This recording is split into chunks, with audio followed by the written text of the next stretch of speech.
Hay cosas en la vida que uno nunca olvida, por más que lo intente. Ese momento en que ves la cara de un bebé recién nacido y sientes que el mundo se derrumba a tu alrededor. Cuando vi a mi bisnieto por primera vez, no sentí la alegría que una abuela debería sentir. Sentí miedo, sentí asco, sentí un dolor en el pecho que casi me mata ahí mismo en la maternidad. Yo tenía 57 años ese día. Había criado a mi nieta Jessica desde los 2 añitos, después de que su mamá, mi hija Marcela, dejó a la niña conmigo y desapareció. Trabajé como condenada, vendiendo gorditas para darle de comer a esa niña, para darle ropa, para darle estudios. Ella era mi vida. Y cuando descubrí que estaba embarazada a los 14 años, casi me muero de pena. Pero lo peor no fue el embarazo. Lo peor fue cuando se negó a decirme quién era el papá. Le rogué, lloré, hice de todo. Ella solo lloraba y decía que no podía contar. Pensé que sería algún chavo de la escuela, algún noviazgo escondido. Nunca, nunca en mi vida iba a imaginar la verdad.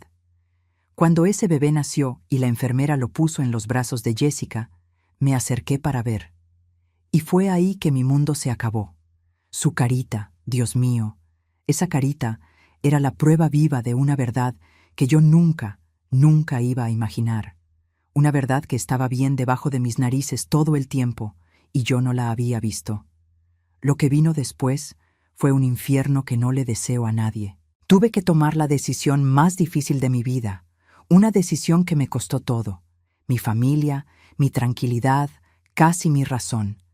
Perdí gente que yo amaba, fui juzgada, fui insultada, me llamaron monstruo. Pero al final descubrí una cosa: hacer lo correcto duele. Duele hasta el alma, pero es lo único que te deja dormir en paz. Si te gustan este tipo de historias, deja tu like aquí en el video y suscríbete al canal Memorias de las Abuelas para no perderte los próximos videos. Aprovecha y escribe aquí abajo en los comentarios desde dónde estás viendo. Me encantará saberlo. Todo comenzó cuando yo tenía 57 años. En esa época vivía en una casita sencilla en la colonia San Marcos, en Aguascalientes. 3 cuartos pequeños, patio de tierra, donde criaba gallinas, y un puesto de gorditas en la avenida López Mateos, que era mi sustento. Mi hijo, Roberto, tenía 33 años y vivía conmigo. Mi hija Marcela tenía 28 y aparecía de vez en cuando, siempre pidiendo dinero. Fue una tarde de sábado que Marcela llegó sin avisar. Yo estaba en el patio lavando ropa cuando oí el portón. Ella entró con un bulto en los brazos, la cara cansada, los ojos rojos. Ni siquiera tuvo que hablar. Yo ya sabía que venía problema. «Mamá, necesito dejar a Jessica con usted por un tiempo», dijo, extendiéndome el bulto. Era una bebita de 2 años, flaquita, con los ojitos asustados. «Me voy a trabajar a la Ciudad de México. Cuando junte dinero, regreso y la busco». Tomé a la niña en brazos. Estaba calientita, olía a sudor y a leche agria.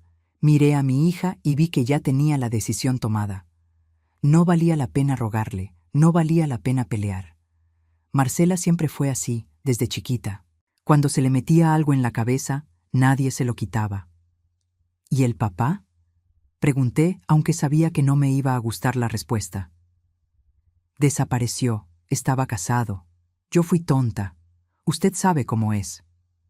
Marcela tiró una bolsa con unas ropitas de la niña en el suelo. Ahí dentro hay pañales y un bote de maicena. Es lo que le gusta comer. Sentí la rabia subir, pero me la tragué. La bebé empezó a llorar bajito, agarrada de mi cuello. Roberto apareció en la puerta de la cocina. Vio la escena y movió la cabeza. Él nunca se llevó bien con la hermana. «Marcela, no puedes hacer esto», intenté una vez más. «Ella es tu hija». «Y yo necesito vivir, mamá. Usted no entiende». Marcela ya estaba dándose la vuelta, yéndose. «Cuídemela bien, regreso pronto». Fue la última vez que vi a mi hija. Se subió a un camión para la Ciudad de México y desapareció del mapa. Nunca más mandó noticias, nunca más apareció.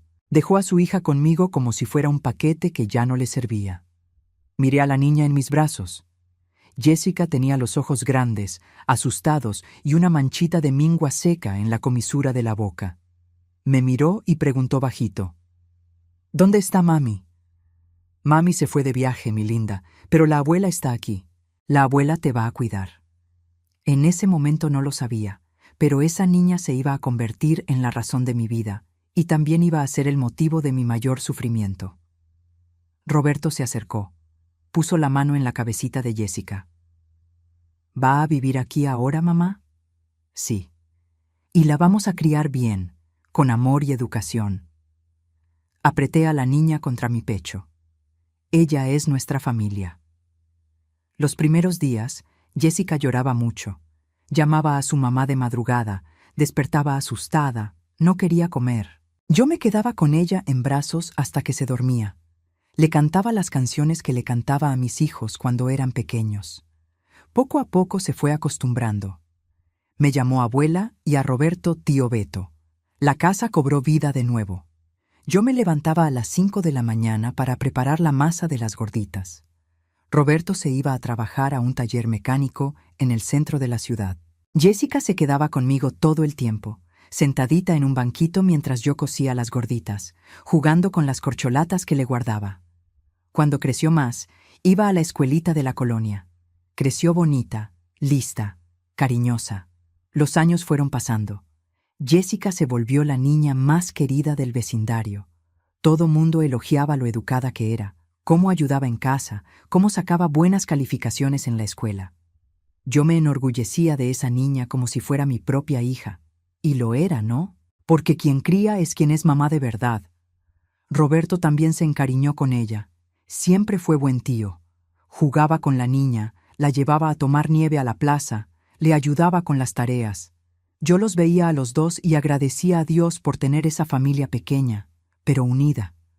Pero hay algo que aprendí en la vida. La felicidad de uno a veces está construida sobre una mentira. Y cuando la mentira sale a la luz, todo se derrumba. Yo solo no sabía que la mentira estaba bien debajo de mis narices, sucediendo dentro de mi propia casa, y yo no veía nada. Voy a regresar un poquito en el tiempo, para que entiendas cómo era nuestra vida antes de que todo se derrumbara. Necesito contarte cómo creció Jessica, cómo era nuestra rutina, para que veas que no fue falta de cuidado de mi parte. Yo hice todo lo que una mamá hace, todo lo que una abuela puede hacer. Jessica tenía unos 6 años cuando empezó a llamarme mamá en vez de abuela. La corregí algunas veces. Le expliqué que yo era abuela, que su mamá era Marcela, que se había ido de viaje. Pero ella insistía. «Pero usted es la que me cuida, ¿verdad, abue? Entonces, usted es mi mamá». Al final la dejé. ¿Qué diferencia hacía? Marcela nunca más dio la cara, nunca mandó una tarjeta de cumpleaños, nunca llamó para saber de su hija. Yo era mamá de esa niña en todo, menos en el papel. Nuestra casa era sencilla, pero estaba llena de amor. Yo dormía en un cuarto con Jessica, Roberto en el otro. Y la sala era donde hacíamos todo: comer, ver televisión, recibir las visitas. En el patio, además de las gallinas, yo plantaba cilantro, chile y tenía un árbol de guayaba que daba fruta todo el año. Jessica adoraba treparse a ese árbol. Se quedaba allá arriba comiendo guayabas hasta que le dolía la panza. Todos los domingos íbamos a la iglesia de Nuestra Señora de Guadalupe, yo, Jessica y Roberto. La niña se quedaba quietecita durante la misa, poniendo atención al padre, y después corría a prender una veladora para la Virgen. «Es para que la abuela tenga salud», decía. Mi corazón se derretía. Después de la iglesia, pasábamos al mercado a comprar las cosas de la semana. A Jessica le gustaba ver las frutas, las verduras. Se la pasaba pidiéndome que comprara cosas que no necesitábamos. Yo siempre cedía un poquito, compraba una mandarina, un pedazo de coco. Roberto cargaba las bolsas y se quejaba de que comprábamos demasiado. Entre semana yo trabajaba en el puesto de gorditas. Me levantaba cuando todavía estaba oscuro. Dejaba a Jessica dormida. Me iba a preparar todo. Cuando ella despertaba, Roberto le daba de desayunar y la llevaba a la escuela antes de irse a su trabajo. Por la tarde, ella regresaba y se iba directo al puesto a ayudarme. Se quedaba ahí haciendo la tarea en una mesita que le arreglé o ayudaba a envolver las gorditas. El olor del aceite caliente se nos pegaba en la ropa, en la piel, en el cabello. Se volvió el olor de nuestra familia. Hasta hoy, cuando huelo gorditas, recuerdo esos tiempos. Jessica creció. Se volvió una muchachita bonita, de pelo chino largo, ojos grandes y una sonrisa que iluminaba cualquier lugar. Los chavos de la escuela empezaron a fijarse en ella, pero yo siempre fui firme. Estudios primero, novio después. No vas a repetir el error de tu mamá. Ella me obedecía en todo. Nunca fue de dar problemas, nunca me faltó al respeto, nunca llegó tarde a casa. Era estudiosa, sacaba buenas calificaciones, soñaba con ser enfermera algún día. Yo me sentía tan orgullosa que a veces hasta lloraba cuando estaba sola, pensando en cómo esa niña que su mamá abandonó se había convertido en una persona tan especial. Roberto también estaba creciendo. Salió del taller y empezó a trabajar en una refaccionaria. Ganaba mejor. Ayudaba con los gastos de la casa, le compraba ropa a Jessica, pagaba útiles escolares. Era buen hijo, buen tío. Al menos eso era lo que yo creía. Hubo una época en que empezó a andar con una muchacha de la colonia, Patricia, muchacha bonita, trabajadora, hija de la dueña de una tiendita. Yo ya hasta estaba pensando en boda, imaginando nietos, pero el noviazgo no duró. Él terminó y nunca más quiso saber de nadie. Se volvió más casero, pasaba más tiempo en casa, más tiempo con nosotras. Yo creía que era bueno, pensaba, mi hijo es serio, no anda en la calle perdiéndose. ¡Qué tonta fui! Jessica cumplió 12 años. Hicimos una fiestecita sencilla en casa. Llamamos a los vecinos, a doña Socorro, que era mi amiga de años, a algunas compañeras de la escuela de ella. Roberto compró un pastel en la panadería. Yo hice botana. La niña quedó tan feliz. Dijo que era el mejor cumpleaños de su vida. Fue en esa época que empecé a notarla diferente. Más callada, más cerrada. Pensé que era cosa de la edad, esa etapa de adolescente que se pone medio rara. Le preguntaba si estaba todo bien. Ella decía que sí. Le preguntaba si tenía algún problema en la escuela. Ella decía que no. Pero yo sentía que había algo. Una madre lo siente, ¿no?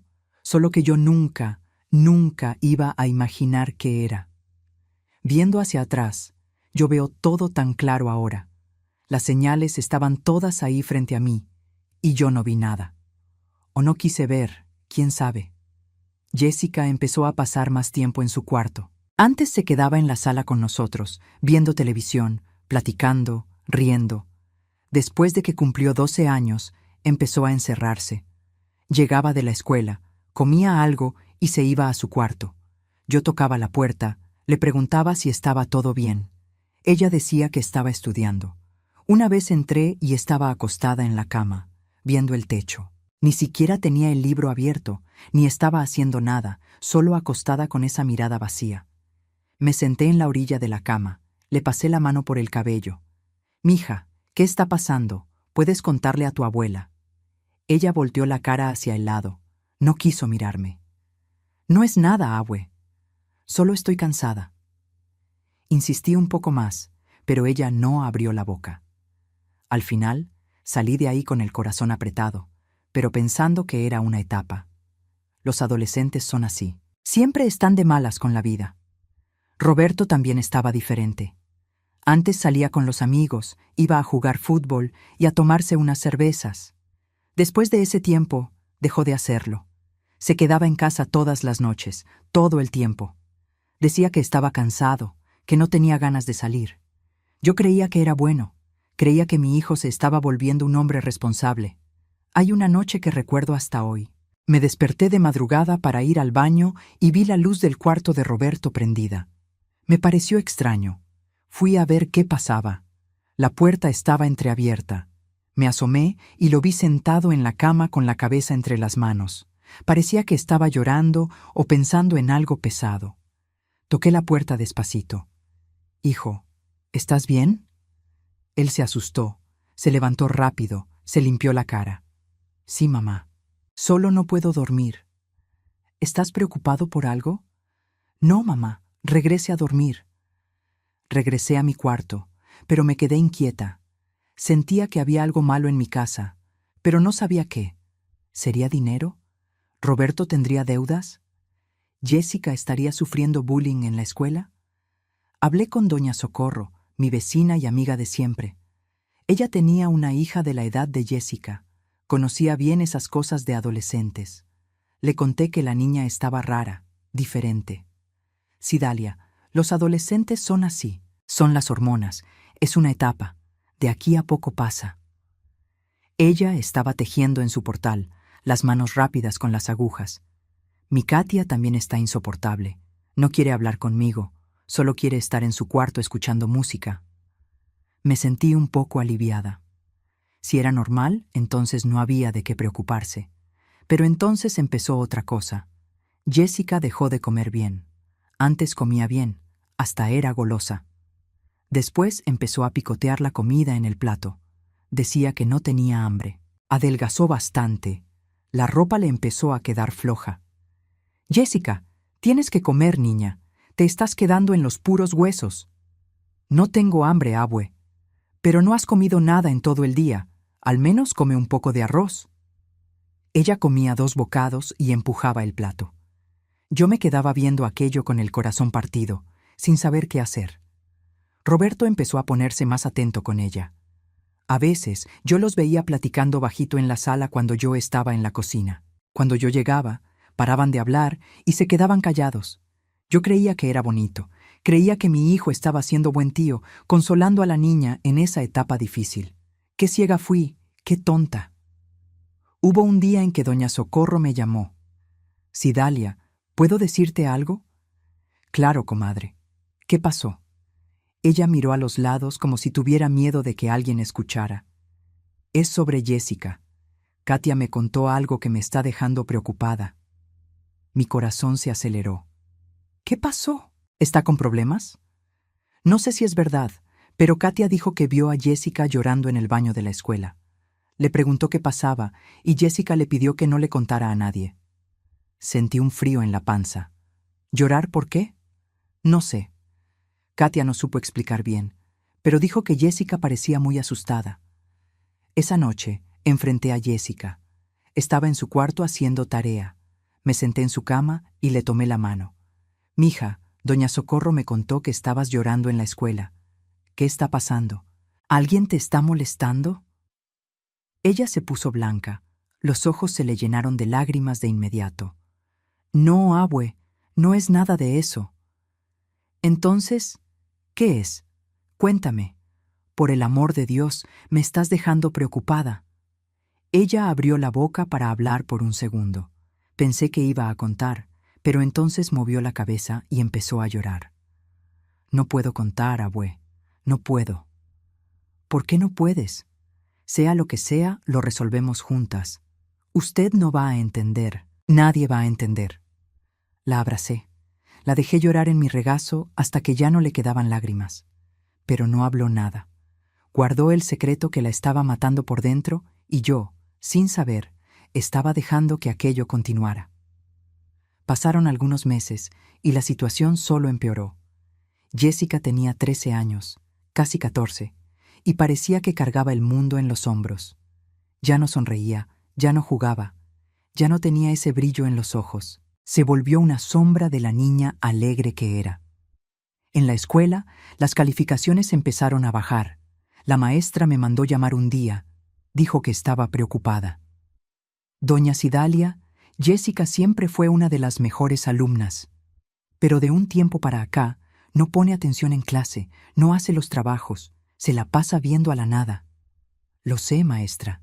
No sé qué le está pasando. Trato de hablar con ella, pero no se abre conmigo. La maestra se me quedó viendo con ese gesto de quien quiere decir algo, pero no sabe si debe. Al final suspiró. Mire, no quiero hablar de más, pero ¿será que no tiene algún problema en casa? ¿Algún pariente haciéndole algo? Mi sangre se heló. ¿Cómo dice, maestra? Es que hay casos, ¿no? Niñas que cambian de comportamiento así, de repente, a veces es porque están sufriendo algún tipo de abuso dentro de la propia casa. Sentí una rabia subir. En mi casa no pasa nada de eso. Yo la cuido muy bien y mi hijo también. Nosotros protegemos a esa niña. La maestra levantó las manos. Perdón, doña Cidalia. No quise ofender. Es que tenemos que pensar en todas las posibilidades, ¿no? Salí de ahí con el corazón apretado. ¿Abuso en mi casa? Imposible. Yo conocía a mi hijo, conocía mi casa, no había nada malo ahí. Pero la semilla de la duda había sido plantada. Empecé a fijarme más en las cosas, y fue ahí que vi unos detalles extraños. Tipo, Roberto siempre le daba regalos a Jessica. Una blusa nueva, un labial, un cuaderno bonito. Yo creía que era cariño de tío, pero entonces me di cuenta de que le daba regalos casi todas las semanas y siempre le pedía que no me contara. Es sorpresa, no le digas a tu abuela. Tipo, Jessica ya no quería quedarse sola con Roberto. Antes, cuando yo iba al mercado, los dejaba en casa sin problema. Ahora ella siempre buscaba una excusa para ir conmigo. Abue, voy con usted. Le ayudo a cargar las bolsas. Tipo, Roberto se ponía nervioso cuando yo llegaba a casa sin avisar. Una vez regresé del puesto más temprano porque me estaba sintiendo mal. Abrí la puerta de la sala y los dos estaban ahí sentados en el sillón, alejados el uno del otro. Brincaron cuando me vieron. Roberto se levantó rápido, se fue a su cuarto. Jessica se puso blanca. ¿Qué estaban haciendo?, pregunté. Nada, abue. Estábamos viendo televisión. Pero la televisión estaba apagada. Miré a Jessica tratando de entender. Ella desvió la mirada, empezó a mover las manos, nerviosa. Quise preguntar más, pero ella salió corriendo a su cuarto y cerró la puerta con llave. Fui al cuarto de Roberto. Toqué la puerta. Hijo, ¿puedo hablar contigo? Él abrió. Estaba sudado, medio incómodo. Hola, mamá, ¿qué pasó? ¿Qué estaba pasando en la sala? Nada, mamá, estábamos platicando. ¿Platicando de qué? De la escuela de ella. Me pidió ayuda con un trabajo. Hablaba demasiado rápido, sin mirarme a los ojos. Algo no estaba cuadrando, pero yo no sabía qué. ¿Habrían peleado? ¿Roberto le habría regañado por las malas calificaciones? ¿Está todo bien entre ustedes?, insistí. Sí, mamá, todo está normal. Usted está viendo cosas. Yo quería creer. Quería tanto creer que todo estaba bien. Pero en el fondo, allá bien en el fondo, algo gritaba que no estaba. Esa noche, acostada en la cama con Jessica a mi lado, me quedé viéndola dormir. O intentando dormir, porque se movía mucho, gemía bajito, parecía que estaba teniendo pesadillas. Le pasé la mano por el cabello tratando de calmarla. «Está todo bien, mija. ¿La abuela está aquí?»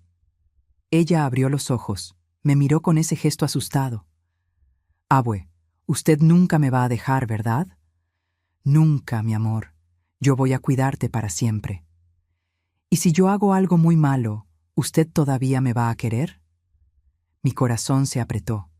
«Jessica, tú nunca harías nada muy malo. Tú eres una niña buena». Ella se volteó de espaldas, encogió el cuerpo. «Usted no sabe nada, abuela. Usted no sabe». Quise preguntarle qué quería decir con eso, pero ya había cerrado los ojos, fingiendo que estaba dormida. Y yo me quedé ahí en la oscuridad, sintiendo que estaba perdiendo a mi nieta, y no sabía cómo detenerla. Los días fueron pasando, y yo seguía trabajando en el puesto, vendiendo gorditas, tratando de mantener la normalidad. Pero no había nada de normal. Jessica casi no comía, casi no hablaba, casi no salía de su cuarto. Roberto se quedaba cada vez más en casa, más pegado a nosotras. Y yo en medio de todo aquello, sin saber que lo peor todavía estaba por venir, que la verdad iba a ser mucho más terrible de lo que yo podía imaginar. Fue doña Socorro quien me dio el consejo. «Cidalia, lleva a esa niña con un médico. Puede ser depresión. Los adolescentes también sufren de eso». Saqué cita en el centro de salud. El doctor Pablo, un médico joven que había llegado a la colonia hacía poco tiempo, nos atendió. Hombre serio, atento, que te miraba a los ojos cuando hablaba. Él examinó a Jessica, le hizo muchas preguntas. Ella respondía solo lo necesario. siempre con la cabeza baja. Al final, me pidió que saliera y lo dejara hablar a solas con ella. Me pareció raro, pero obedecí. Me quedé en el pasillo esperando, ansiosa. Cuando se abrió la puerta, Jessica salió con la cara roja como si hubiera llorado. El médico me llamó para adentro. Doña Cidalia, su nieta está pasando por algo difícil. No me quiso contar qué, pero es serio. Usted necesita estar pendiente de ella. Doctor, ¿ella le dijo algo? ¿Alguna pista de lo que puede ser? Él dudó. Tiene señales de estrés severo, ansiedad, miedo. Traté de preguntarle si alguien la estaba lastimando, pero negó. Solo lloró. Salimos de ahí y yo ya no sabía qué hacer. Jessica no hablaba conmigo, no hablaba con el médico, no hablaba con nadie. Estaba atrapada en un silencio que la iba matando poco a poco.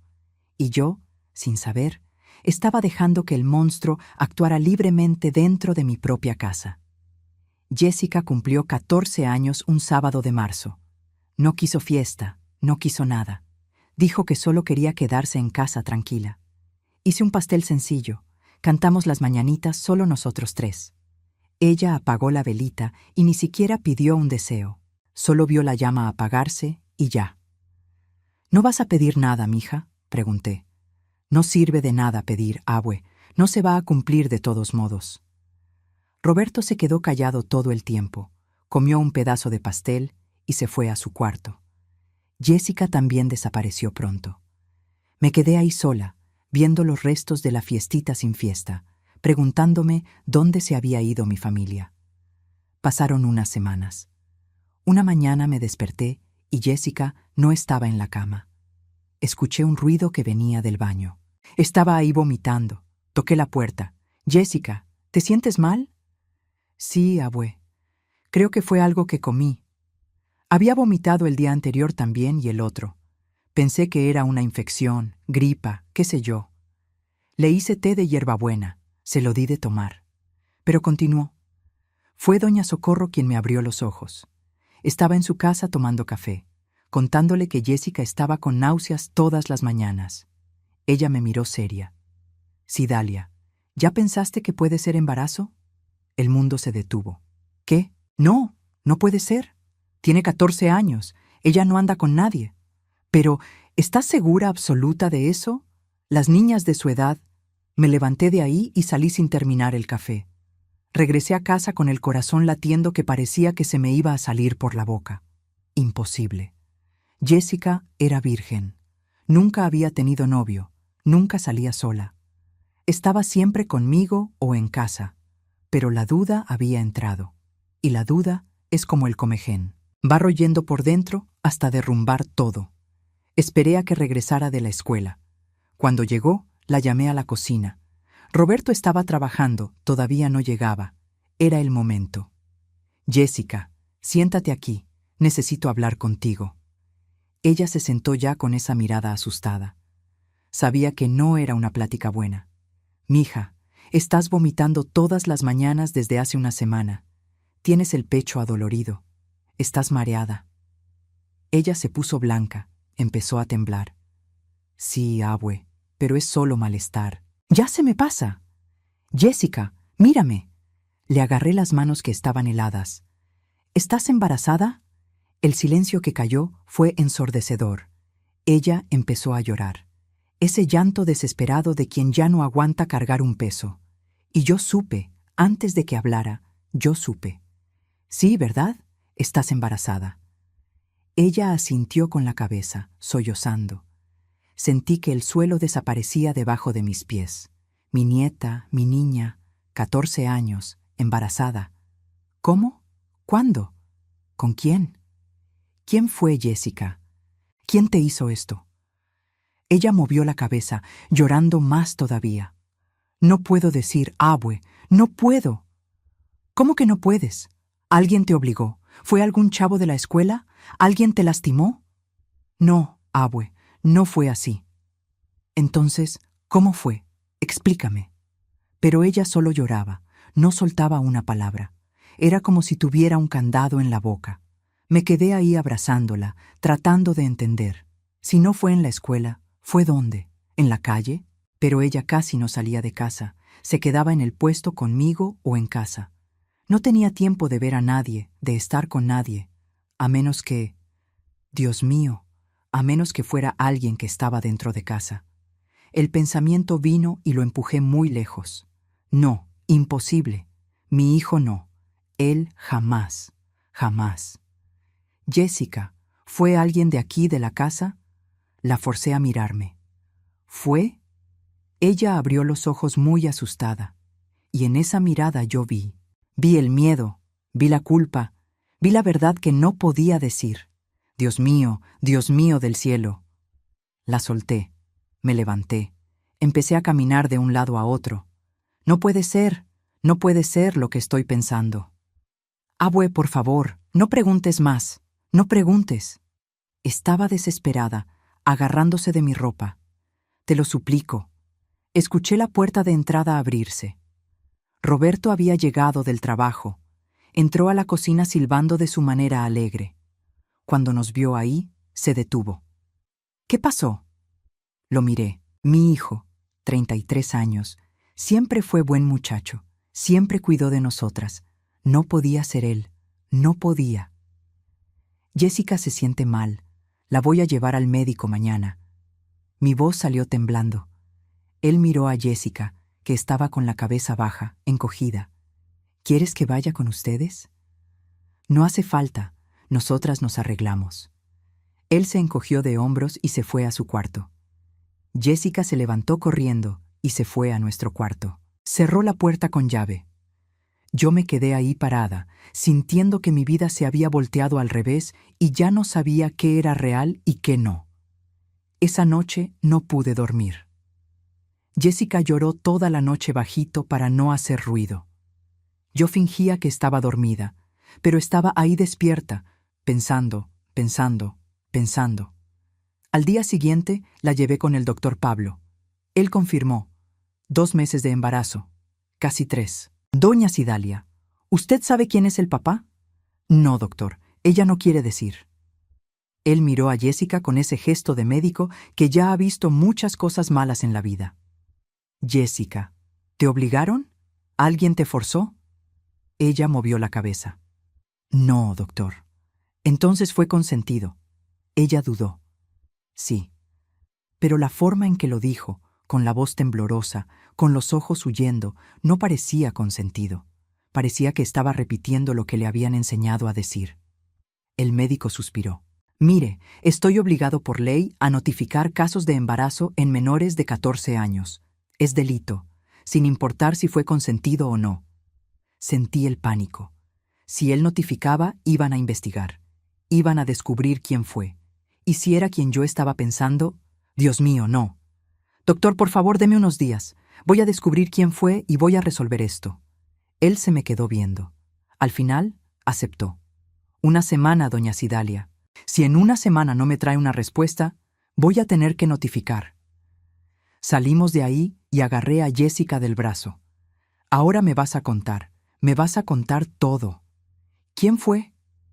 Ella empezó a llorar otra vez. No puedo, abue. Si cuento, todo se va a acabar. Usted me va a odiar, me va a correr. Yo nunca te voy a odiar, nunca te voy a correr. Tú eres mi vida. La abracé ahí mismo en medio de la calle. Pero tienes que contarme, tienes que. Y ella siguió en silencio. Ese silencio que nos iba a matar poco a poco. 1 semana. Yo tenía 1 semana para descubrir quién le había hecho eso a mi nieta. 1 semana para salvarla, para salvar a nuestra familia, para entender qué había pasado. Regresé a casa decidida. Iba a hacer que Jessica hablara como fuera. Pero cuando llegamos, ella corrió a su cuarto y cerró con llave. Me quedé tocando, suplicándole que abriera. Nada. Roberto llegó del trabajo y preguntó qué había pasado en la cita médica. Lo miré bien a los ojos, buscando cualquier señal. Culpa, nervios, miedo. Pero estaba normal, preocupado por su sobrina como siempre. El médico dijo que tiene anemia, necesita tomar vitaminas. Ah, qué bueno que no es nada grave. Él fue hasta la puerta del cuarto. Jessica, ¿cómo sigues, mija? Tu tío está preocupado por ti. Ella no respondió. Él se encogió de hombros y se fue a bañar. ¿Estaría yo enloqueciendo? ¿Estaría viendo cosas donde no había? Mi hijo no era capaz de algo así. No lo era. Pero entonces, ¿quién era? Empecé a hacer una lista mental. Estaba el vecino de al lado, don Damián. Pero era viejo, debía tener unos 60 años. Estaba el hijo de la dueña de la tiendita, pero tenía la edad de Jessica. Era solo un niño. Estaban los chavos de la escuela. Pero ella nunca se quedaba sola con nadie. La única persona que se quedaba sola con Jessica era Roberto. No, no, no. Fui a casa de doña Socorro. Necesitaba desahogarme con alguien antes de volverme loca de verdad. Ella estaba en la cocina haciendo de comer. Me ofreció café. Nos sentamos en la mesa de su cocina y le conté todo. El embarazo, el silencio de Jessica, el miedo que estaba sintiendo. Cidalia, ¿estás pensando que fue Roberto? Miré mis manos. No sé, Socorro, no quiero pensar eso. ¿Pero quién más podría ser? Ella se quedó callada por un tiempo, moviendo el café sin beberlo. Mira, no te quería decir esto, pero Katia me contó algo hace unos meses que me dejó con la duda. Mi corazón se aceleró. ¿Qué? Dijo que vio a Roberto dándole un beso a Jessica aquí en la calle, de noche, cuando tú estabas en la iglesia. Sentí que todo giraba. ¿Qué tipo de beso? No supo explicar bien. Dijo que era raro, que no parecía beso de tío, pero tampoco estaba segura. Se quedó con la duda. Por eso no te contó. Me levanté de esa mesa tan rápido que casi tiro la silla. Salí de su casa sin decir nada más. Regresé a mi casa. Entré al cuarto de Roberto sin tocar. Él estaba acostado en la cama, sin camisa, viendo el techo. Se levantó asustado cuando me vio. Mamá, ¿qué pasó? ¿Fuiste tú? Mi voz salió temblando de rabia. ¿Fuiste tú quien le hizo esto? Él se puso blanco. ¿De qué está hablando? Jessica está embarazada. Embarazada, Roberto, de 2 meses. Y no quiere decir quién es el papá. Vi cuando cayó el 20. Vi cuando entendió que yo había descubierto, o mejor dicho, que estaba sospechando. ¿Usted cree que fui yo? Se levantó de la cama, se acercó a mí. ¿Usted, mi propia madre, cree que yo sería capaz de eso? Ya no sé nada. Ella no sale de casa, no ve a nadie. Solo está con nosotros. Si no fuiste tú, ¿quién fue? No sé. Pudo haber sido en la escuela. Pudo haber sido en algún lugar donde usted no estaba viendo. Entonces, ¿por qué no cuenta? ¿Por qué lo está escondiendo? Él se me quedó viendo, y en esa mirada yo vi algo que me dio miedo. No era inocencia, era cálculo, como si estuviera pensando qué decir para convencerme. No sé, mamá, pero no fui yo. Yo jamás le haría eso. Quise creer con todas las fuerzas de mi alma. Quise creer. Salí de su cuarto y fui al nuestro. Jessica estaba acostada en la cama, con los ojos abiertos, viendo a la nada. Jessica, ¿fue Roberto? Ella se encogió todita. Empezó a temblar. Abue, por favor. Contesta sí o no. ¿Fue él? El silencio de ella fue la respuesta. No dijo sí, pero tampoco dijo no. Se quedó ahí temblando, llorando, deshaciéndose. Salí del cuarto. Regresé al de él. Entré sin tocar otra vez. Sal de mi casa.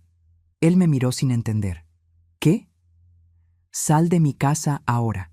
Agarra tus cosas y vete. No te quiero aquí. Mamá, ¿se volvió loca? Yo no hice nada. Entonces jura. Jura por Dios que no fuiste tú. Él abrió la boca para hablar. La cerró. La volvió a abrir y no pudo jurar. Eso. Vete ahora. Él se me quedó viendo. Había rabia en esa mirada. Rabia de haber sido descubierto. Usted se va a arrepentir de esto. Va a destruir a esta familia por nada. Quien destruyó a esta familia fuiste tú. Él agarró una mochila, metió unas ropas dentro y salió azotando la puerta. Me quedé ahí parada, temblando entera, sin saber si había hecho bien o mal. Regresé al cuarto. Jessica había escuchado todo. Estaba encogida en la cama llorando. Se fue por mi culpa, ¿verdad, abue? La abracé. No fue por tu culpa, mija. Él fue el que hizo algo malo. Pero yo lo dejé, abue. Yo dejé que pasara. Mi corazón se partió. Tú tienes 14 años. Eres una niña. Él es el adulto. Él era el que debía saber qué estaba bien y mal. Esa noche dormimos abrazadas. Ella lloró hasta dormirse de cansancio. Yo me quedé ahí abrazándola, jurándome a mí misma que iba a proteger a esa niña, aunque me costara todo.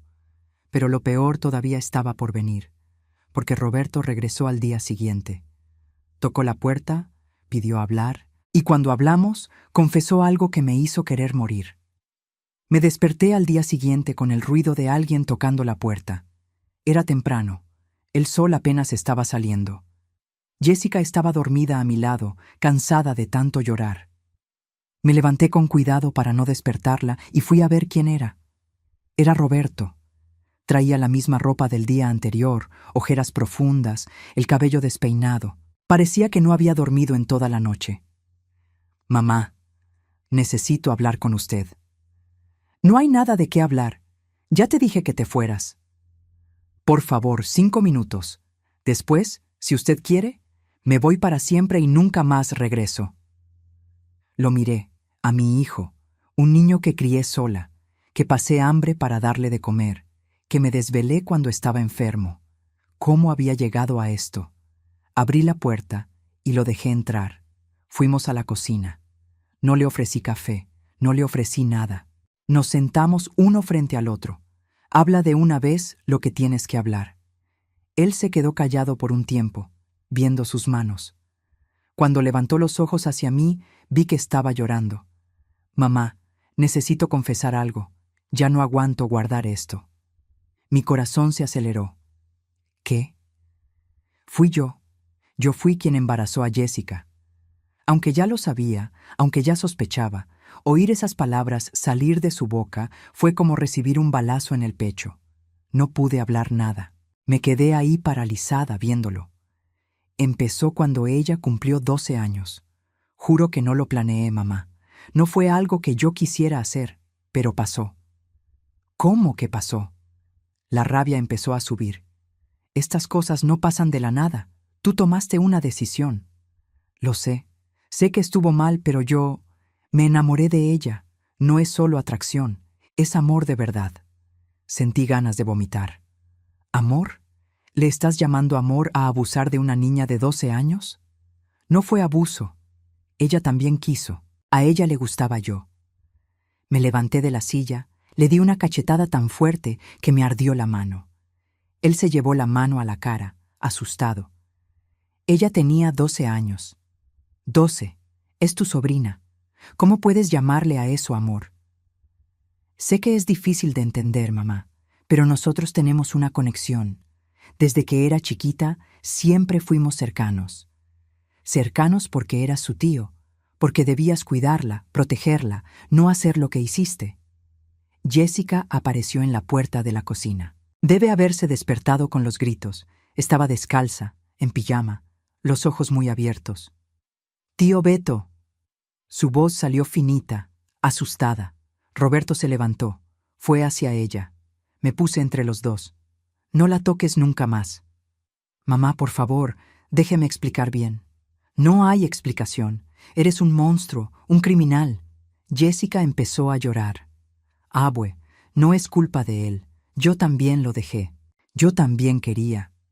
La miré con el corazón partido, tan joven, tan manipulada, creyendo que aquello era su culpa. «Mija, tú no querías nada. Él te engañó. Él se aprovechó de que eras una niña». «Pero me gusta, abue. Lo amo». Roberto sonrió como si aquello fuera la prueba de que tenía razón.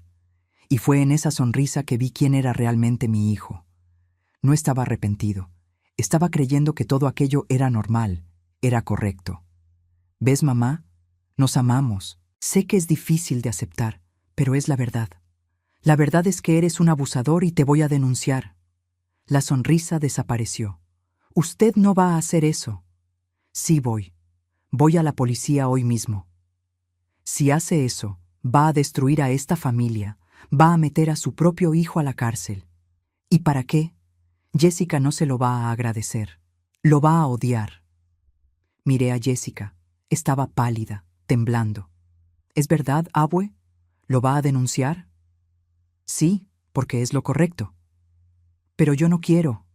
Si hace eso, nunca más le voy a hablar. Sus palabras dolieron más que cualquier cosa, pero yo sabía que estaba hablando por miedo, por manipulación. No era su voz verdadera. Vas a entender algún día, Jessica. Cuando seas más grande, vas a entender que hice esto para protegerte. Roberto dio un paso hacia adelante. Mamá, piénselo bien. Si denuncia, el bebé va a nacer y se lo van a quitar a Jessica. Lo van a poner en un albergue. ¿Es eso lo que quiere? No había pensado en eso. El bebé, mi bisnieto, hijo de mi hijo con mi nieta, una criatura que ni siquiera había pedido nacer en toda esta confusión. Yo voy a cuidar al bebé y a Jessica. Voy a asumir mi responsabilidad. Roberto hablaba como si estuviera ofreciendo una solución. Podemos vivir juntos, criar al niño, ser una familia. ¿Estás loco? ¿Crees que voy a permitir eso? Entonces, ¿qué va a hacer? ¿Entregarme a la policía y dejar a Jessica sola, embarazada a los 14 años, sin papá para su hijo? Me quedé sin respuesta, porque tenía razón en algo. Si yo denunciaba, iba a armar un lío terrible. Jessica iba a sufrir, el bebé iba a sufrir, todos iban a sufrir. Pero si no denunciaba, él iba a seguir, iba a creer que podía hacer aquello sin consecuencias, iba a destruir más vidas. Sal de mi casa ahora, mamá. Vete y no vuelvas más. Necesito pensar. Él miró a Jessica una última vez, como esperando que ella dijera algo, pero se quedó callada, solo llorando. Él salió, cerrando la puerta despacio. Me quedé ahí parada, sintiendo el peso del mundo en mis hombros. Jessica vino y me abrazó. Abue, no lo haga, no lo entregue. No sé qué hacer, mija, ya no sé nada. Pasamos todo el día en casa, encerradas. Jessica no paraba de llorar. Decía que todo estaba acabado, que su vida se había acabado. Yo trataba de consolar, pero ¿cómo consolar cuando yo misma estaba destruida? De noche, acostada en la cama, tomé mi decisión. No iba a ser fácil. Iba a doler como nada nunca dolió. Pero tenía que hacerlo. Por la mañana iba a la delegación, iba a contar todo. Iba a entregar a mi propio hijo. Antes de ir a la delegación, yo necesitaba entender todo. Necesitaba saber exactamente qué había pasado desde el principio. No podía denunciar sin estar absolutamente segura de cada detalle. Me senté con Jessica en la cama, le agarré las manos. Mija, me vas a contar todo desde el principio. ¿Cómo empezó esto? Ella movió la cabeza. Abue, no quiero hablar de eso. Pero vas a tener que hablar. Si no es conmigo, va a ser con la policía y es mejor que sea conmigo primero. Ella se quedó callada por mucho tiempo. Cuando empezó a hablar, su voz salió tan bajita que tuve que acercarme más para oír. Empezó cuando cumplí 12 años, poco después de mi cumpleaños. Yo estaba en el cuarto haciendo tarea y él entró. Dijo que quería hablar conmigo de algo importante. Mi corazón ya estaba apretado, pero la dejé continuar. Se sentó en la cama y dijo que yo había crecido mucho, que me estaba volviendo una muchachita bonita. Me pareció raro, pero él siempre fue cariñoso, entonces no pensé nada malo. Entonces él me agarró la mano y dijo que le gustaba mucho, no como tío, sino como hombre. Cerré los ojos. No quería oír el resto, pero necesitaba. Yo me quedé sin entender nada. Le pregunté de qué estaba hablando. Él dijo que se había enamorado de mí, que no podía dejar de pensar en mí. Dijo que estaba mal, que no podíamos contarle a nadie, pero que el amor era más fuerte. ¿Y tú? ¿Qué dijiste? Yo no sabía qué decir. Era una niña, abuela. No entendía nada de esas cosas. Él era el tío que yo amaba, que me cuidaba. Si él estaba diciendo que aquello era amor, le creí. Las lágrimas rodaron por mi cara. Mi hija, mi pobre niña. Me besó ese día. Fue el primer beso de mi vida. Dijo que teníamos que guardar el secreto porque la gente no iba a entender. Iban a querer separarnos. Prometí que no iba a contar. ¿Y después qué más pasó? Ella respiró hondo, temblando.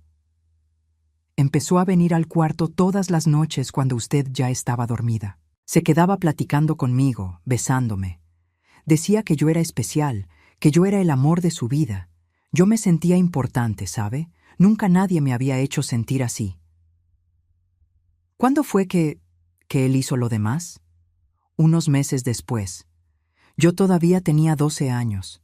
Dijo que cuando dos personas se aman, están juntas completamente. Yo tenía miedo, pero dijo que iba a ser cariñoso, que no me iba a lastimar. Y te lastimó de todas las formas posibles. Le lastimó el alma, la inocencia, el futuro. Jessica, sabes que eso no fue amor, ¿verdad? El amor de verdad no hace que una niña guarde secretos. El amor de verdad no se aprovecha de quien es más débil. Pero él dijo que era amor. Dijo que iba a cuidarme para siempre. Mintió, mija. Te manipuló. Tú eras una niña y él era un adulto. Él sabía que estaba mal. Por eso pidió secreto. Ella empezó a llorar otra vez. Ese llanto de quien está empezando a ver la verdad y duele demasiado. ¿Continuó todo este tiempo hasta que quedaste embarazada? Ella asintió con la cabeza. Todas las noches o por las tardes cuando usted salía. Él siempre buscaba la forma y siempre decía que me amaba, que un día íbamos a poder estar juntos de verdad. ¿Y cuando descubriste que estabas embarazada? Me desesperé. Le conté y él también se desesperó. Dijo que teníamos que tener cuidado, que usted no podía descubrir, pero la panza empezó a crecer y no pude esconderlo. La tomé en brazos, la abracé como hacía cuando era chiquita. Nada de esto es tu culpa, Jessica. Nada. Tú eras una niña que fue engañada por un adulto que debía protegerte. Nos quedamos ahí abrazadas, llorando juntas. Yo por la inocencia que había perdido, ella por la vida que nunca iba a poder vivir. Después de un rato me levanté, me lavé la cara, me arreglé. Voy a la delegación ahora, abue. Tienes que ir. Si no hago nada, él va a seguir creyendo que puede hacer esto y puede hacerlo con otra niña algún día. Pero lo voy a perder. Lo amo. Le agarré la cara. Tú no lo amas, mija. Te enseñaron a creer que lo amas. Es diferente. Algún día vas a saber qué es el amor de verdad y te vas a dar cuenta de que esto nunca lo fue. Salí de casa con el corazón pesado, pero la conciencia tranquila. En la delegación le conté todo al delegado. Él se puso serio, anotó todo, pidió que Jessica hiciera exámenes. Dijo que iban a buscar a Roberto. Cuando regresé a casa, Jessica estaba en el cuarto encogida en la cama. No quiso hablar conmigo, se volteó de espaldas y fingió que estaba dormida. Esa noche, la policía tocó a la puerta de Roberto. Lo arrestaron. Se lo llevaron esposado frente a toda la gente de la calle. Los vecinos salieron a ver, cuchicheando, señalando. Me volví motivo de chismes en todo el vecindario. Algunos días después, Jessica hizo el examen médico legal. Confirmó todo. El embarazo, las señales de que había tenido relaciones, todo. Roberto confesó en la delegación, pero dijo que era amor, que ella también quería, como si eso hiciera diferencia. Los meses fueron pasando, la panza de Jessica creciendo, ella entrando en depresión, dejando de comer, de hablar, de vivir. Yo tratando de cuidarla, tratando de trabajar, tratando de mantener todo en pie mientras el mundo se derrumbaba. Y finalmente, llegó el día que más temía y más esperaba. El día que nació el bebé, el día que iba a verle la cara y entendería que nunca más nada sería como antes. Era una madrugada de diciembre cuando Jessica se despertó sintiendo dolor. Tenía 8 meses y medio de embarazo. La llevé corriendo al Hospital Público de Aguascalientes, el mismo donde ella había nacido. Estuvimos horas ahí. Jessica gritando de dolor, yo agarrándole la mano, las enfermeras yendo y viniendo, hasta que finalmente por la mañana temprano nació el bebé. Era un niño. La enfermera lo limpió, lo envolvió en una cobijita y lo llevó hasta Jessica. Mi nieta miró a su hijo con los ojos vacíos, sin ninguna emoción. No quiso cargarlo. Volteó la cara hacia el lado. «Jessica, ¿no quieres ver a tu hijo?», preguntó la enfermera. «No, llévatelo». La enfermera me miró sin saber qué hacer. Le hice señas de que me lo trajera. Ella lo puso en mis brazos, y fue ahí que mi mundo se acabó por segunda vez. Su carita era igualita a la de Roberto cuando era bebé. Yo tenía foto de mi hijo recién nacido guardada en una caja en casa. La misma frente ancha, los mismos ojos rasgados, la misma marquita de nacimiento chiquita del lado izquierdo. Era la cara del papá, la prueba viva de lo que había pasado. Sentí que las piernas se me aflojaban. Me senté en la silla al lado de la cama de Jessica, todavía con el bebé en brazos. Él lloraba bajito, buscando el pecho, buscando consuelo, pero su mamá no quería ni verlo. «Jessica, mira a tu hijo, míralo». «No quiero, quítamelo de encima». «Es tu hijo, no puedes rechazarlo así. Me recuerda a él, no aguanto verlo». La enfermera se llevó al bebé al área de recién nacidos. Me quedé ahí con Jessica, viéndola llorar en silencio. Mi nieta acababa de dar a luz a los 14 años. Una niña teniendo un hijo.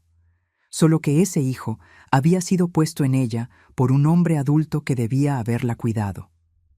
Los días siguientes, traté de hacer que Jessica se acercara al bebé. Lo llevaba al cuarto, lo ponía en sus brazos, pero ella lo empujaba, decía que no quería.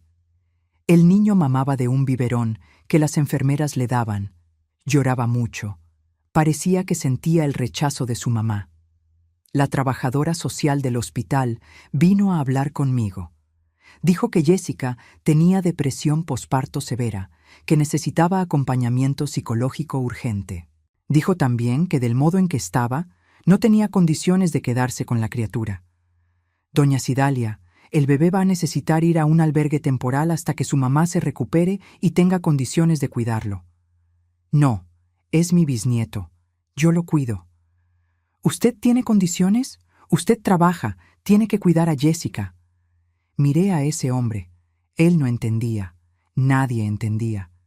Ese bebé no tenía la culpa de nada. Él era inocente. Era víctima también. «Voy a buscar la forma, pero no se lo lleven al albergue todavía. Deme una oportunidad».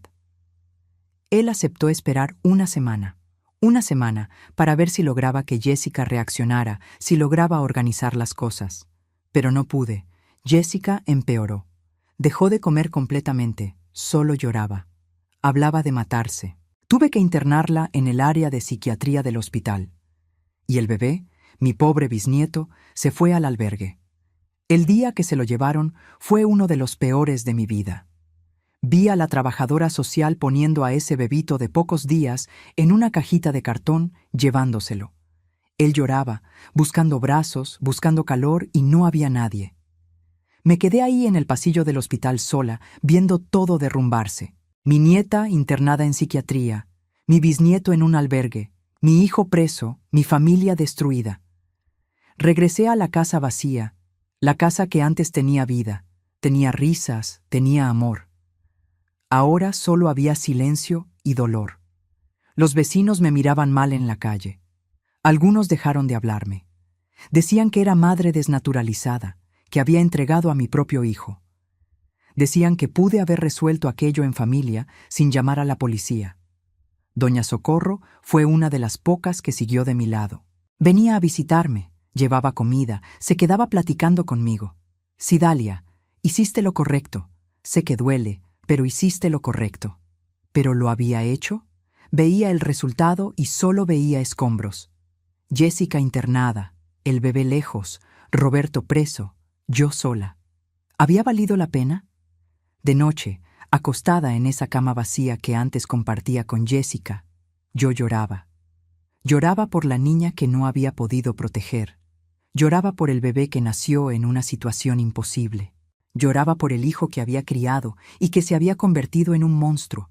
Y me preguntaba por milésima vez, ¿dónde me equivoqué? ¿Qué hice mal para criar a un hombre capaz de aquello? El juicio de Roberto pasó 6 meses después de su arresto. Tuve que ir al juzgado, sentarme en esa banca dura, oír al abogado de él tratando de convencer al juez de que mi hijo no era un criminal. Su señoría, hubo consentimiento de la menor. Existe una relación afectiva entre ellos. No fue violencia, fue amor. Sentí ganas de gritar. ¿Amor? ¿Qué tipo de amor era ese que se aprovechaba de una niña?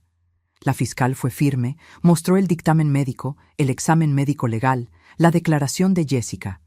Habló de la ley, de la edad de ella, de cómo no importaba si había consentido o no. Una niña de 12 años no puede consentir con un adulto de 33. Roberto se la pasó viéndome todo el tiempo. Había odio en esa mirada, como si yo fuera la culpable de que estuviera ahí, como si yo hubiera hecho algo malo al denunciar. Al final, el juez dio la sentencia. 8 años de prisión por estupro de menor. Cuando golpearon el mazo, sentí un alivio tan grande que casi me desmayo. Se había hecho justicia, pero al mismo tiempo mi corazón sangraba. Era mi hijo que había criado, que le di todo lo que pude y ahora iba a pasar 8 años en la cárcel. Roberto fue llevado por los policías. Antes de salir, se volteó hacia mí y gritó: «Usted va a pagar por esto. Usted destruyó mi vida».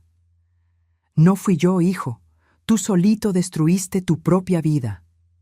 Jessica no fue al juicio. Seguía internada, cada día peor. Los médicos le habían aumentado la medicación, pero nada parecía funcionar. No hablaba con nadie, no se alimentaba bien, vivía en un mundo solo de ella. Yo iba a visitarla todos los días, llevaba frutas, llevaba ropa limpia, trataba de platicar, pero ella me veía como si fuera una extraña, como si la hubiera traicionado. «Jessica, mija, hice esto para protegerte». Silencio. Algún día vas a entender. Vas a ver que lo que él hizo no fue amor. Más silencio. Dime algo, por el amor de Dios. Lo que sea. Nada. Un día finalmente habló, pero no fue lo que yo quería oír. La odio.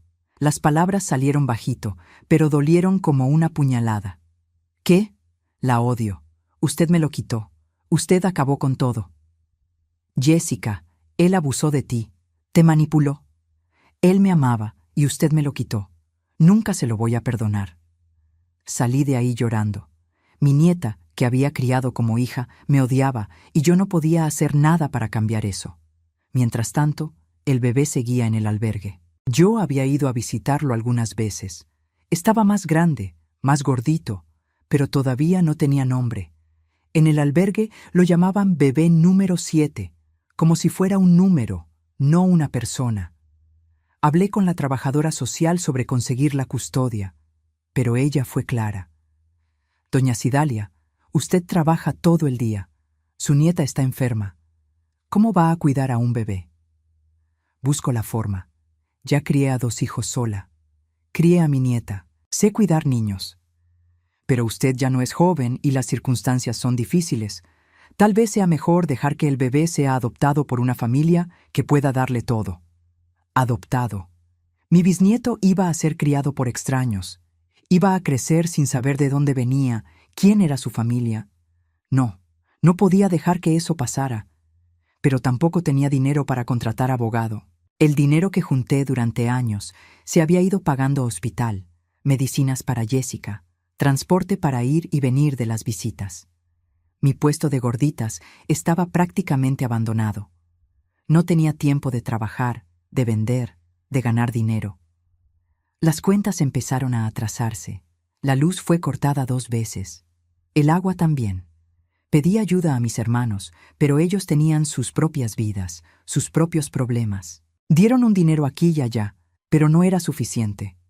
Una noche sentada en la oscuridad de mi casa, porque no había apagado la luz, miré alrededor y vi mi vida hecha pedazos. Sola, sin dinero, con mi nieta odiándome, mi bisnieto en un albergue, mi hijo preso. ¿Había hecho bien? ¿No hubiera sido mejor resolver en familia, como decían los vecinos? ¿Correr a Roberto, fingir que no pasó nada, criar al bebé y seguir con la vida? Pero entonces recordé su mirada, la forma en que hablaba de Jessica. Es amor. Realmente lo creía, Y si yo hubiera dejado pasar, iba a seguir creyéndolo.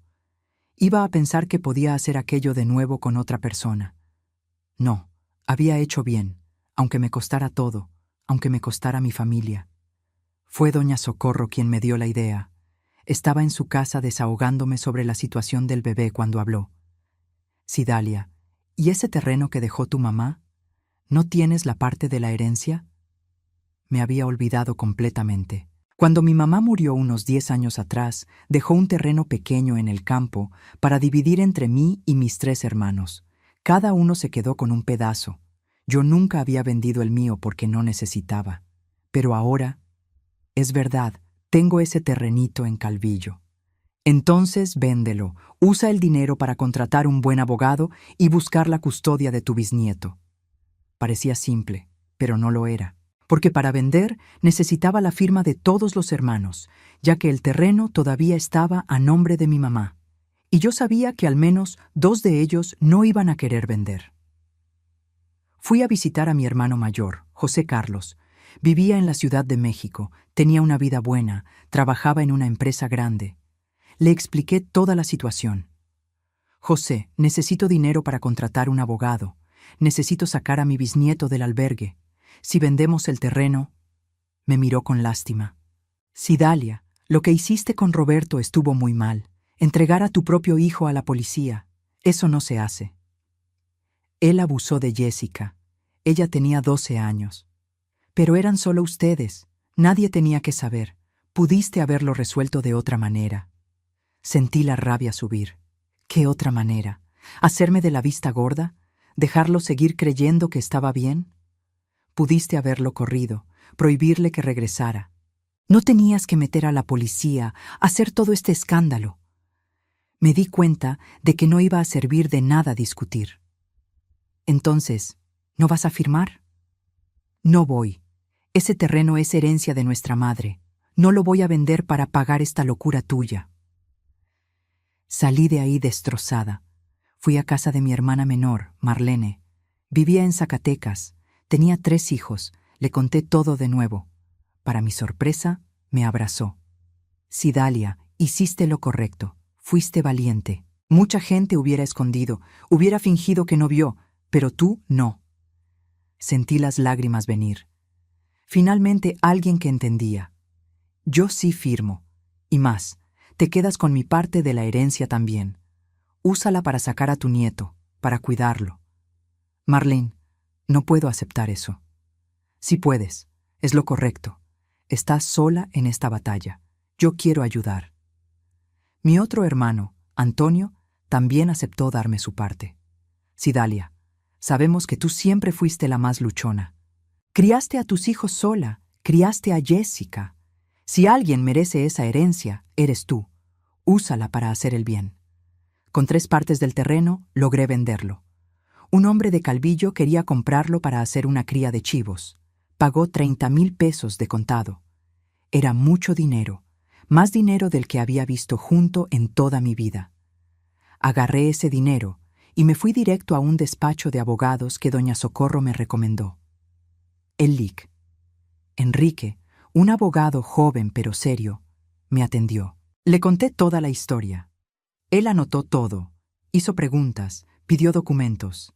Al final me miró y dijo: Doña Cidalia, no va a ser fácil. El bebé nació de una situación de abuso. Jessica es menor de edad y tiene problemas psicológicos. Usted tiene edad avanzada y no tiene ingresos estables, pero vamos a intentar. ¿Cuánto cobra? $15,000. Era la mitad del dinero que tenía, pero no dudé. Está bien, empecemos. El LIC. Enrique metió el proceso pidiendo la custodia del bebé. Argumentó que yo era la abuela que había criado a Jessica, que tenía condiciones de cuidar. Pidió que la justicia reconociera que era mejor para la criatura quedarse con la familia que ser adoptado por extraños. Mientras esperaba que avanzara el proceso, seguí visitando al bebé en el albergue. Ahora iba 2 veces por semana, lo cargaba, le daba biberón, le cambiaba el pañal. Ya tenía 4 meses y empezaba a reconocer a la gente.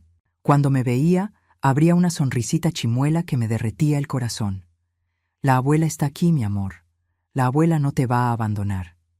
Las cuidadoras del albergue eran cariñosas, pero tenían muchos niños que cuidar. Mi bisnieto pasaba la mayor parte del tiempo en la cuna, solo. Lloraba mucho. Yo veía y el corazón me dolía. Pronto te vienes a casa, mijo. Pronto vamos a estar juntos. Pero los meses iban pasando y el proceso no avanzaba. El juez pidió evaluación psicológica mía, evaluación social de mi casa, un montón de papeles. Todo tardaba, todo era burocracia. Mientras tanto, Jessica empezó a mejorar un poco, no mucho, pero lo suficiente para recibir el alta del hospital psiquiátrico. Regresó a casa conmigo, todavía tomando medicamentos, todavía callada y cerrada, pero al menos en casa. Traté de hablarle del bebé. Jessica, tu hijo está en el albergue. ¿No lo quieres ver? No. Es tu hijo. Te necesita. Yo no quiero ser mamá. No pedí serlo. Era verdad. Ella no había pedido nada de aquello, pero el bebé tampoco, y él necesitaba a alguien. El proceso estaba tardando demasiado. Ya casi era un año que había nacido el bebé y todavía no había resolución. El LIC. Enrique decía que era normal, que los procesos de custodia tardan, pero yo me estaba desesperando. Mi bisnieto estaba creciendo en un albergue, lejos de mí, lejos de cualquier amor verdadero, y yo aquí, impotente, esperando que la justicia decidiera si tenía derecho o no de cuidar a la sangre de mi sangre. Para empeorar, la trabajadora social del juzgado vino a hacer una visita a mi casa. Miró todo, anotó en un cuadernito, hizo muchas preguntas. ¿Usted vive sola con Jessica? Sí. ¿Y trabaja dónde? Tengo un puesto de gorditas, pero ahora no estoy trabajando mucho porque necesito cuidar a mi nieta. ¿Cómo va a cuidar a un bebé si no está trabajando? ¿Cómo lo va a mantener? Vuelvo a trabajar. Busco la forma. Ella miró a Jessica, que estaba sentada en el sillón viendo a la nada. ¿Y la mamá biológica? ¿Tiene interés en quedarse con la criatura? No, ella todavía está en tratamiento, no tiene condiciones. La mujer anotó más cosas, movió la cabeza. Cuando se fue, supe que su reporte no iba a ser bueno. Y no lo fue. 2 semanas después, el LIC. Enrique me llamó a su despacho. Traía la cara seria. Doña Cidalia, la trabajadora social recomendó que el bebé sea enviado para adopción. Dijo que usted no tiene condiciones económicas ni estructura para criar a una criatura. Sentí que el suelo desaparecía. Pero sí tengo. Voy a trabajar. Le voy a dar todo. Lo sé, pero la visión de ellos es que usted tiene edad avanzada, no tiene ingresos fijos y todavía tiene que cuidar a Jessica, que tiene problemas psicológicos graves. Creen que sería mejor para el bebé ir a una familia estructurada. No se lo van a llevar. No voy a permitirlo. Tranquila. Todavía no se acabó. El juez todavía no decidió. Vamos a presentar una contestación. Mostrar que usted sí tiene condiciones. Sí. Salí de ahí destruida. Regresé a casa e hice algo que no hacía desde hacía tiempo. Me arrodillé frente a la imagen de la Virgen de Guadalupe y recé. Recé como nunca había rezado en la vida. Virgencita, sé que no he sido buena cristiana. Hace tiempo que no voy a la iglesia bien. Hace tiempo que no hago mis rezos. Pero estoy necesitando ayuda. No dejes que me quiten a mi bisnieto. No dejes que sea criado por extraños. Prometo que lo voy a cuidar bien. Le voy a dar amor, cariño, educación. Solo ayúdame a traerlo a casa. Esa noche soñé con mi mamá. Estaba parada en la cocina de la casa vieja donde crecí, haciendo café. Me miró y dijo: Cidalia, eres fuerte, más fuerte de lo que piensas. No te rindas. Desperté con esas palabras en la cabeza. Tenía razón, no podía rendirme. Al día siguiente, regresé al puesto de gorditas. Me levanté antes de que saliera el sol. Preparé la masa, cocí las gorditas, puse el puesto en la avenida y empecé a vender. Las clientas de siempre se alegraron de verme de regreso. Doña Cidalia, ¿cuánto tiempo? Extrañaba sus gorditas. Trabajé todo el día, gané buen dinero. Al otro día hice lo mismo. Y al otro. Y al otro. Poco a poco fui agarrando el ritmo otra vez.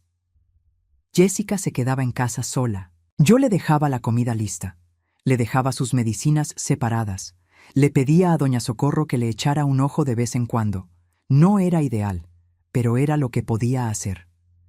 Con el dinero que junté, compré ropita para el bebé, pañales, biberones, una cunita. Arreglé el cuartito todito para cuando llegara, porque iba a llegar. Yo tenía fe. Pero lo que no sabía es que la lucha estaba lejos de acabar y que iba a necesitar mucho más que fe para vencer. El LIC. Enrique presentó nuevos documentos al juez, mostró que yo estaba trabajando otra vez, que tenía ingresos.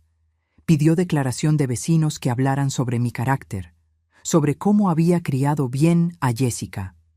Doña Socorro y otras vecinas fueron al juzgado a declarar. Hablaron de que yo era trabajadora, honesta, buena madre, que había hecho lo correcto al denunciar a mi hijo, aunque fuera difícil. Pero hubo gente que habló en contra también. José Carlos, mi hermano, dio una declaración diciendo que yo era inestable emocionalmente, que había abandonado a mi hijo, que no tenía condiciones de cuidar a una criatura. Aquello dolió. Mi propio hermano, mi propia sangre hablando contra mí. Los meses siguieron pasando. Mi bisnieto cumplió 1 año. Fui al albergue con un pastelito pequeño. Le canté las mañanitas solo yo y las cuidadoras. Él no entendía nada, solo quería comerse el betún del pastel. Pero yo lloré todo el tiempo. 1 año de vida y todavía no tenía un nombre de verdad. Todavía no tenía una familia. Todavía no tenía un hogar. Cuando el proceso cumplió 1 año y medio, el LIC. Enrique me llamó otra vez. Doña Cidalia, hay una audiencia programada para el mes que entra. El juez va a decidir. Es nuestra última oportunidad. Salí de ahí con miedo y esperanza mezclados. Era ahora. O lograba traer a mi bisnieto a casa o lo perdía para siempre. Llegó el día de la audiencia. Me desperté temprano. Me bañé. Me puse mi ropa más bonita. Jessica preguntó a dónde iba. Voy al juzgado. Es la audiencia de la custodia de tu hijo. Ella se quedó callada, moviendo la comida que le había hecho. Después de un rato, habló bajito. Buena suerte, abue. Fueron las primeras palabras cariñosas que me dirigía en más de 1 año. En el juzgado, el LIC. Enrique ya me estaba esperando. Doña Cidalia, manténgase tranquila. Conteste solo lo que le pregunten. Muéstrele al juez que usted es capaz de cuidar al niño. Entramos a la sala de audiencias. El juez era un hombre serio, de unos 50 años, lentes en la nariz. También estaba la fiscal, la defensora pública, la trabajadora social. Todo mundo ahí a decidir el futuro de mi bisnieto. El juez empezó haciendo preguntas. Doña Cidalia, ¿cuántos años tiene? 62, su señoría. ¿Y trabaja en qué? Vendo gorditas. Tengo un puesto en la avenida López Mateos desde hace más de 20 años. ¿Cuál es su ingreso mensual? Tragué saliva. No era mucho. Depende del mes, su señoría, pero hago alrededor de unos $1,200 a $1,500. Vi a la trabajadora social anotando con esa cara de quien cree que es poco. ¿Usted vive con alguien? Vivo con mi nieta, Jessica, mamá biológica del bebé. ¿Y ella tiene condiciones de cuidar a la criatura? Todavía no, su señoría, pero está mejorando. Está en tratamiento. Toma sus medicamentos bien. Algún día va a tener condiciones, sí. Pero ¿y ahora? ¿Quién va a cuidar al bebé mientras usted trabaja? Era la pregunta que temía. Me lo llevo conmigo al puesto, su señoría. Ya crié a mis hijos así, ya crié a Jessica así. Se quedan en un corralito al lado mientras yo trabajo. Por la tarde, cuando regreso a casa, los cuido. La trabajadora social levantó la mano. Su señoría, con todo respeto, pero ese no es un ambiente adecuado para una criatura. Puesto callejero, sol fuerte, ruido, contaminación. Sentí la rabia subir. Es mejor que el albergue, es mejor que ser criado por extraños. Al menos va a tener amor, va a tener familia. El juez me hizo señas de que me calmara.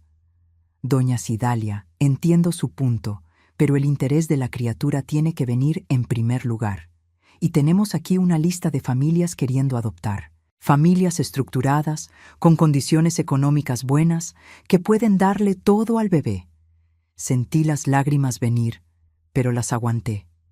Su señoría, el dinero no es todo. Yo no soy rica, pero tengo amor para dar. Ese niño es mi bisnieto, es mi sangre. No es justo quitármelo para dárselo a extraños. El Lic. Enrique pidió la palabra. Su señoría, doña Cidalia, crió a su nieta sola desde los 2 años de edad. Trabajó, mantuvo, educó. Jessica siempre fue buena alumna, niña educada. La abuela tiene total capacidad de criar al bisnieto también. La fiscal intervino. Pero, ¿y el trauma? Esta criatura nació de una situación de abuso. El papá es el tío de la mamá. ¿Cómo explicarle eso a la criatura cuando crezca?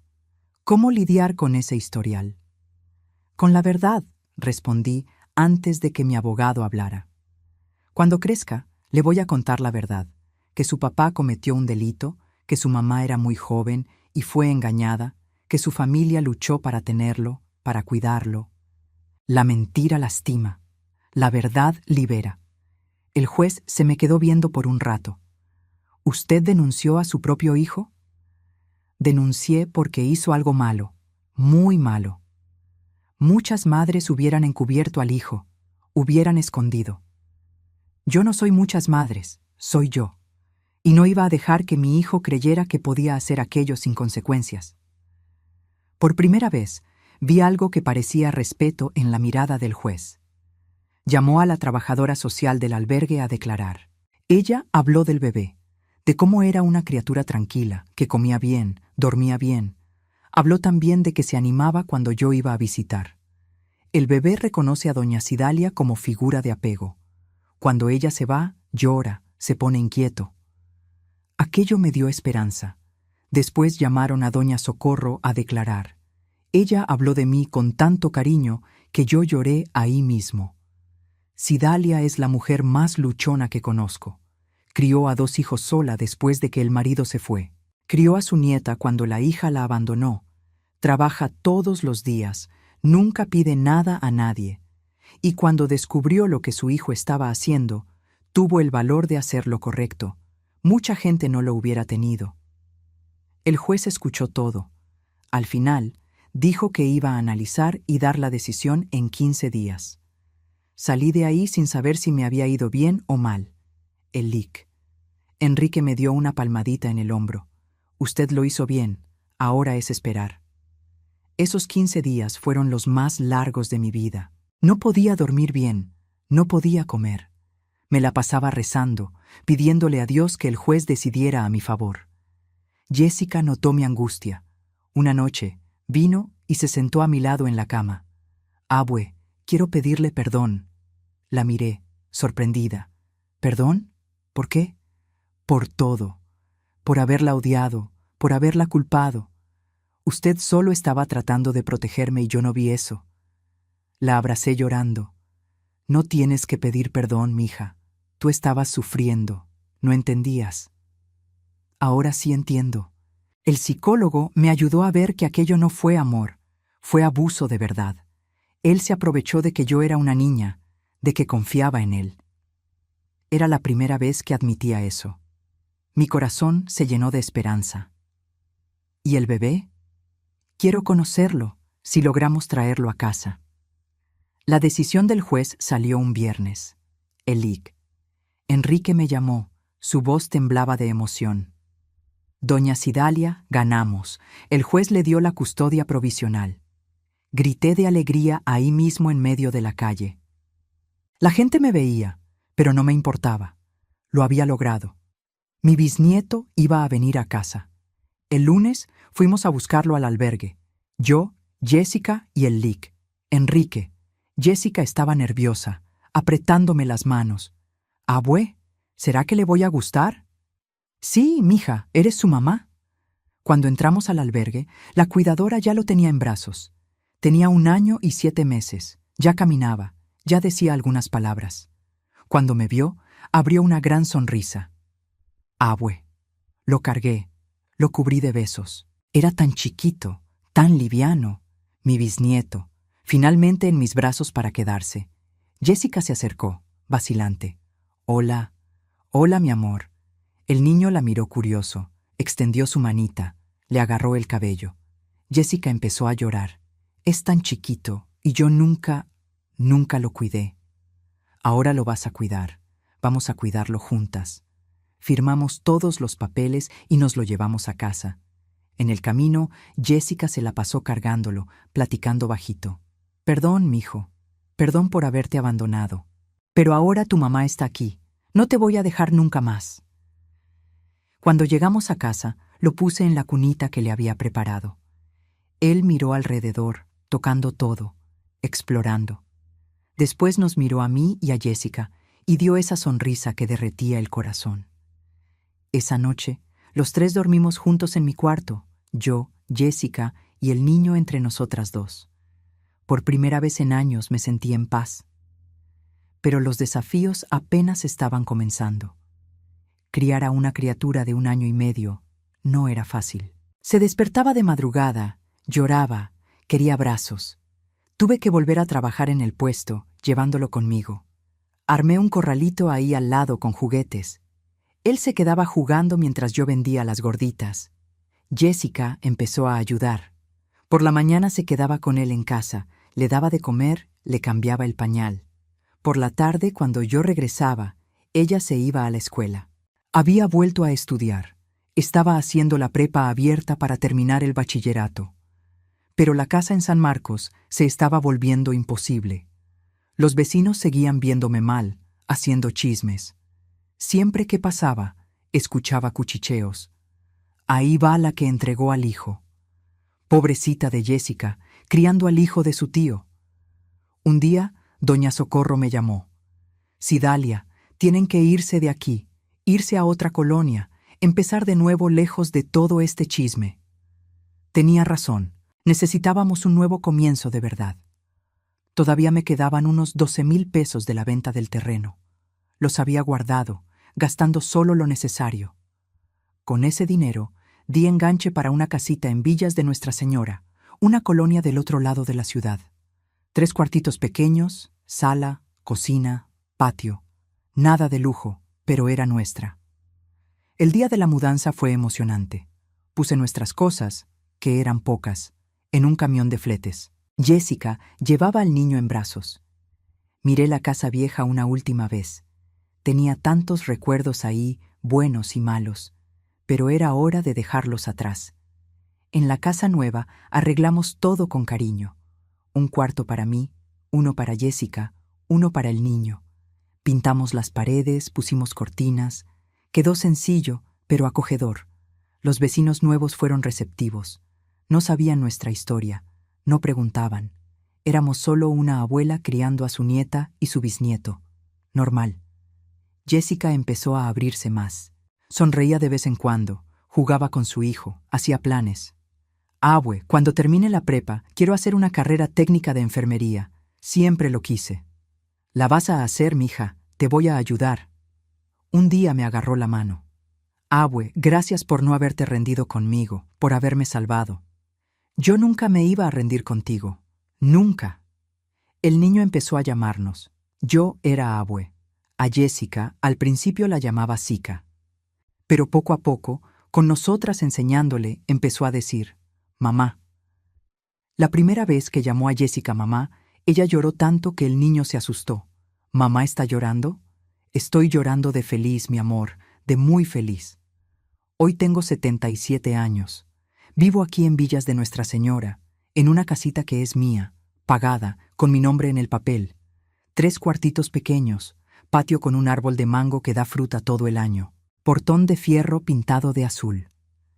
Cuando miro alrededor y veo todo esto, recuerdo el camino que recorrimos para llegar hasta aquí.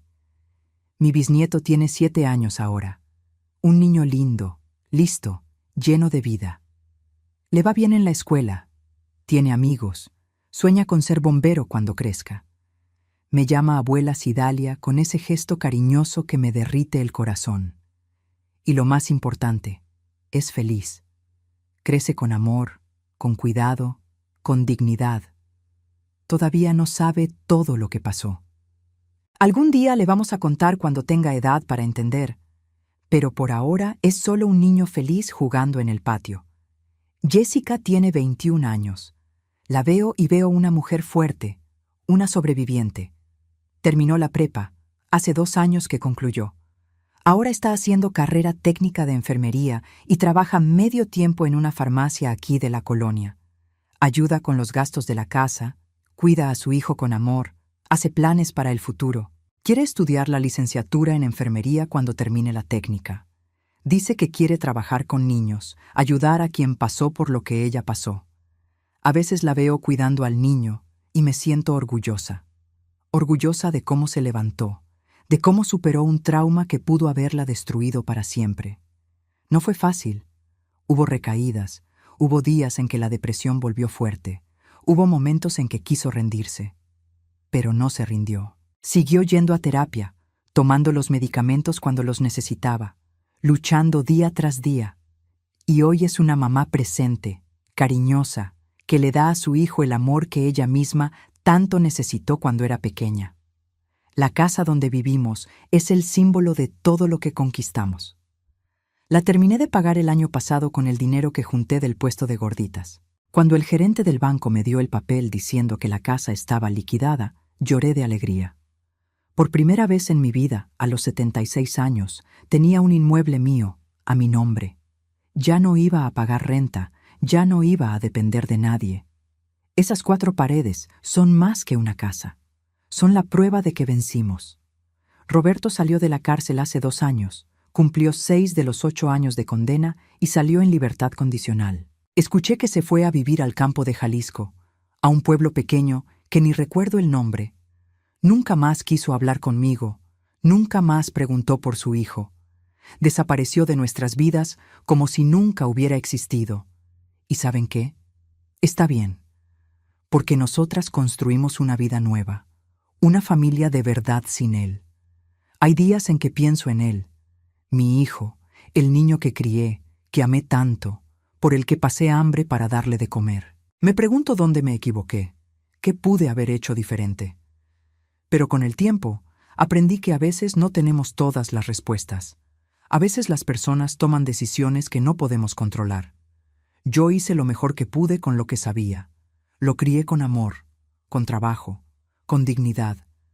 El resto fue su decisión. Lo que sé es que hice bien al denunciarlo. Si no lo hubiera hecho, iba a seguir creyendo que aquello era normal, era amor. Iba a poder hacerlo de nuevo con otra persona, en otro lugar. Denunciar fue lo más difícil que hice en la vida. Dolió demasiado. Duele hasta hoy. Pero fue necesario. Y duermo en paz, sabiendo que hice lo que tenía que hacerse. Perdí a mi hijo, lo perdí. Y ese dolor no pasa, no desaparece. Hay noches en que me despierto pensando en él, preguntándome cómo está, si está bien, si se arrepiente de lo que hizo. Pero entonces recuerdo todo lo que gané. Gané a mi nieta de vuelta, ella que me odió, que me insultó, que me culpó. Hoy es mi mejor amiga. Platicamos, reímos juntas, hacemos planes. Gané a mi bisnieto, que es mi alegría todos los días.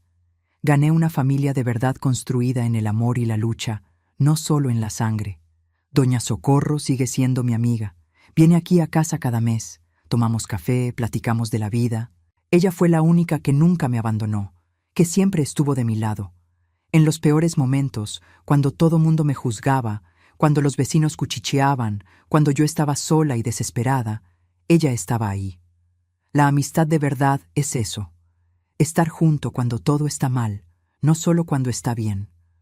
Mis hermanos Marlene y Antonio, que me dieron su parte de la herencia cuando más la necesité, también mantienen contacto.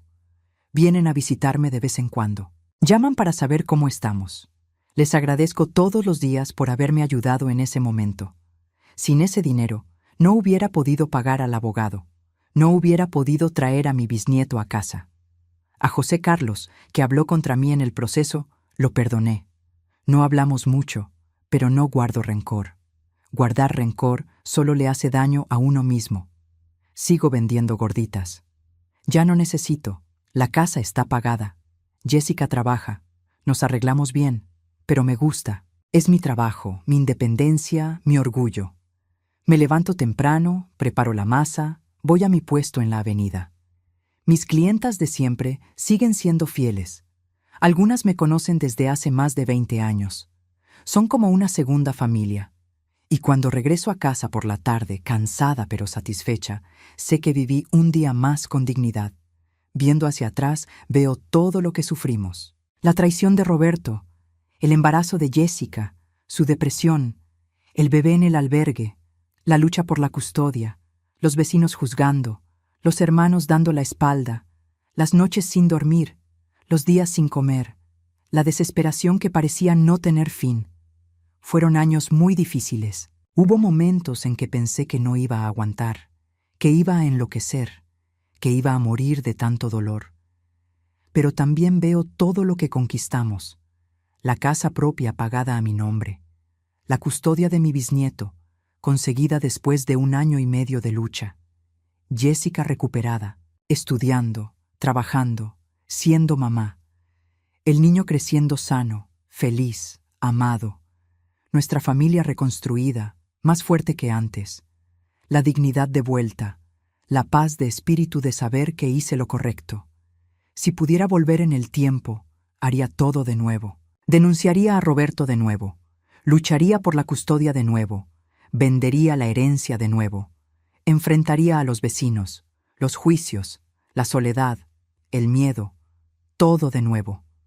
Porque al final lo que importa no es cuánto sufriste, es cuánto te levantaste. Es si hiciste lo correcto, aunque todo conspirara para que hicieras lo incorrecto, y nosotras nos levantamos. Muchas veces caímos y nos levantamos, lloramos y seguimos adelante, sangramos pero no morimos, cada vez más fuertes, cada vez más determinadas, cada vez más seguras de que iba a valer la pena. Hoy, a los 77 años, puedo decir que soy feliz.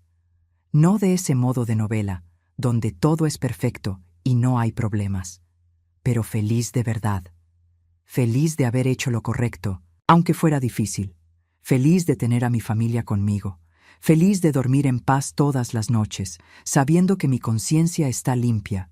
Feliz de despertar todos los días y ver que la vida que tenemos hoy fue conquistada con sudor, con lágrimas, con sangre, pero fue conquistada.